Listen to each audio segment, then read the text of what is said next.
Welcome to the Commodore Lyrinx channel. Before we get started, you may notice earlier journals are not covered here. This is because I think it is best to start with the latest journal and produce them as a release. I may do journal recaps of previous ones if people want this. Today we're diving into Journal 24. This month we're taking a detailed tour of Imogen's interior, a Dutch-inspired vessel. Getting some exciting updates on the Kickstarter campaign and the devs answering your questions. Welcome to the channel. If you want more Age of Sail content, feel free to like and subscribe for more videos. Let's set sail. Let's start with the highly anticipated Kickstarter news. As we learned last month, Ahoy is officially heading to Kickstarter this June. The team has been diligently preparing for the campaign, focusing on crafting detailed rewards tiers and a comprehensive FAQ to answer all our burning questions. They're aiming for a massive 500 plus question FAQ. That's a testament to their commitment to transparency and community engagement. We'll get more details on the specific reward tiers and the full FAQ in next month's journal, so stay tuned for that. This Kickstarter marks a pivotal moment for the project.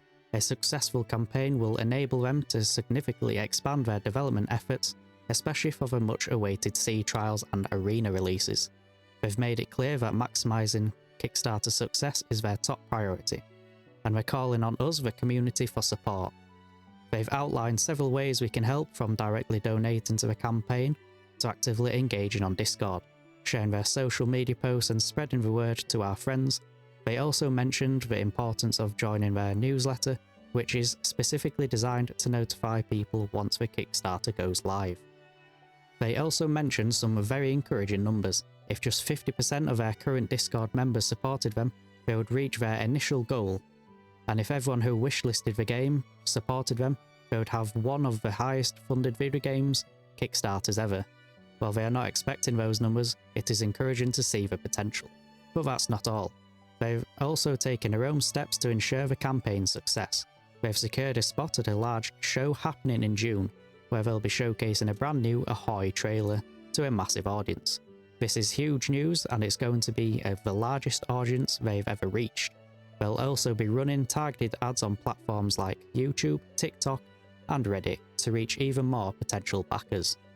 The developers are cautiously optimistic about the Kickstarter, and they truly hope June will be the start of a long and productive journey towards a full public release. It's clear they've put a lot of thought and effort into this, and they're counting on our support to make it a reality. Now let's step aboard the Imogen for an in-depth interior tour. This ship, with its distinct Dutch-inspired design, offers a fascinating glimpse into the 18th century naval life. We'll start with the captain's great cabin, a spacious area featuring a writing desk and sleeping quarters, highlighting the level of details the developers are putting into the interiors. As we move through the ship, we see that the Imogen boasts 10 bed places historically designed for specific crew roles.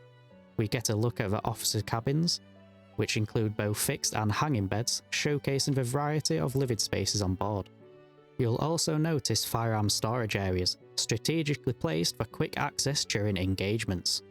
The officer's mess is a comfortable space for downtime, featuring a dining table perfect for meals and games.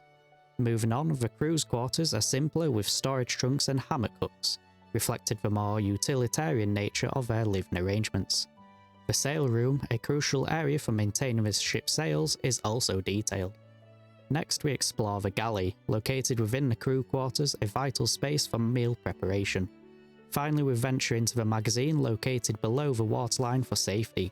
With a small glass window allowing minimal candlelight, this area is accessed through a separate stairway, emphasising the importance of safety when handling explosives. Now let's talk about some exciting teasers. The developers have given us a sneak peek at not just one, but two ships coming to Ahoy. First, they've revealed that next month we'll be seeing a new addition to the fleet, one that's set to close an important gap. What could that mean? I'm already speculating. But that's not all. They've also teased what they're calling the ship after next, and this one comes with a riddle. Let's take a closer look. My lineage murmurs of a storied stone, while a Roman glyph voices my thunderous tone. The riddle continues. What do you think it means? I'm really curious to hear your theories. Take a good look at the images, read the riddle carefully, and let me know in the comments below what ships you think they're teasing. I'll be reading through them and I'm eager to see what you come up with. Maybe we can even crack the code together. Journal 24 also includes a very informative Q&A section, addressing some key questions from the community. Let's dive in. On melee combat, the developers are taking inspiration from games like Kingdom Come and Mordau. Aiming for a directional attack and parry system, we're also exploring how to incorporate 18th century fencing styles and melee combat in a tight, enclosed spaces, which is a very interesting concept. They mentioned that they want to take the community feedback as development continues, as this is an area that is still very open to change. On asset reuse, they clarify that while the ship's structure is mostly unique to each vessel, interior decor assets like furniture and guns are often reused. This is done to reduce scene complexity and maintain a consistent feel across ships. This means that while each ship will look unique from the outside, the inside will have some shared assets. On Sea Trials timelines, the Sea Trials release has been postponed until after the Kickstarter campaign, with a 1 to 6 month estimate. This decision was made to ensure both the campaign and the Sea Trials receive the necessary attention. The team is aiming for a Q3-Q4 2025 release, but it could be pushed back to Q1 2026 depending on the Kickstarter's success. They also clarify that the Sea Trials will be a non-combat sailing experience initially, with features like combat and progression handed through updates. Special weapons. Special weapons are planned as cosmetic rewards with presentation swords already in development.